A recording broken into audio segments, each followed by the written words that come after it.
तर आता पहा, खालील दशांश अपूर्णांकाचे व्यवहारी अपूर्णांकात असलेले अचूक रूपांतर शोधा.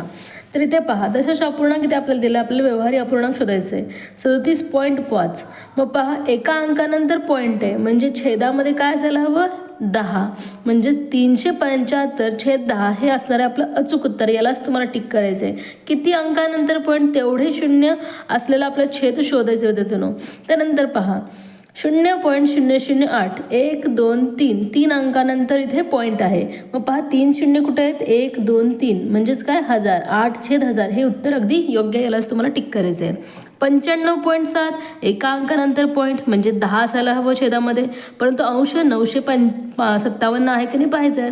मग इथे पहा 957/10 यालाच तुम्हाला टिक करायचं आहे. 3.14 दोन अंकानंतर पॉईंट म्हणजेच काय, हे उत्तर अगदी योग्य असणार आहे. यालाच तुम्हाला टिक करायचं आहे. 314/100. अशा प्रकारे आपल्याला हे उत्तर शोधायचं आहे.